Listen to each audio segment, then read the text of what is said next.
Breaking news Jammu Kashmir Pahalgam ఉగ్రదాడి నేపథ్యంలో Saudi Arabia పర్యటనను అర్ధాంతరంగా రద్దు చేసుకుని ఢిల్లీ బయలుదేరారు ప్రధాని మోదీ. సౌదీ యువరాజుతో భేటీ తర్వాత భారత్కు బయలుదేరారు. జెడ్జా నుంచి అర్ధరాత్రి హుటాహుటిన బయలుదేరి వచ్చారు. మరి కాసేపట్లో ఢిల్లీ ఎయిర్పోర్ట్లో ల్యాండ్ కాబోతున్నారు. స్కెడ్యూల్ ప్రకారం ప్రధాని వాళ్ళ అర్ధరాత్రికి భారత్ చేరుకోవాల్సి ఉంది. ఉగ్రదాడి నేపథ్యంలో సౌదీ అరేబియా పర్యటనను మధ్యలోనే ముగించుకున్నారు. నిన్ననే హోంమంత్రి అమిత్ షాతో మాట్లాడి ఘటనపై పూర్తి డీటెయిల్స్ ను అడిగి తెలుసుకున్నారు. ఆయన కశ్మీర్ పహల్గామ్లోని తాజా పరిస్థితిపై భద్రతా వ్యవహారాల కేబినెట్ కమిటీ సమావేశానికి ప్రధానమంత్రి నరేంద్ర మోదీ అధ్యక్షతన వహించబోతున్నారు.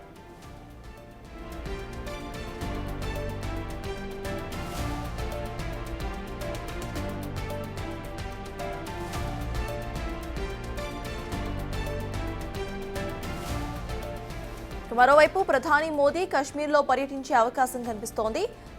ఉగ్రవాదుల దాడిలో గాయపడ్డ బాధితులను పరామర్శించడంతో పాటు ప్రాణాలు కోల్పోయిన వారి కుటుంబాలను కూడా కలిసే అవకాశం ఉంది.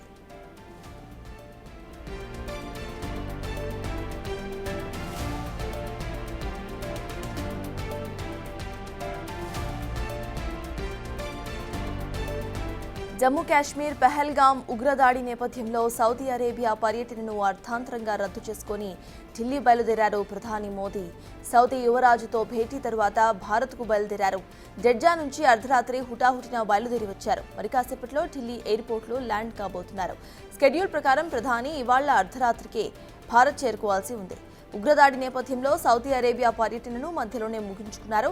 నిన్ననే హోంమంత్రి అమిత్ షాతో మాట్లాడి ఘటనపై పూర్తి వివరాలను అడిగి తెలుసుకున్నారు. ఆయన కశ్మీర్ పహల్గామ్లోని తాజా పరిస్థితిపై భద్రతా వ్యవహారాల కేబినెట్ కమిటీ సమావేశానికి ప్రధానమంత్రి మోదీ అధ్యక్షతన వహించబోతున్నారు.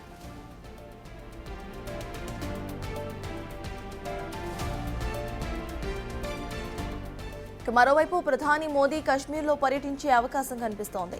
ఉగ్రవాదుల దాడిలో గాయపడ్డ బాధితులను పరామర్శించడంతో పాటు ప్రాణాలు కోల్పోయిన వారి కుటుంబాలను కూడా కలిసే అవకాశం ఉంది.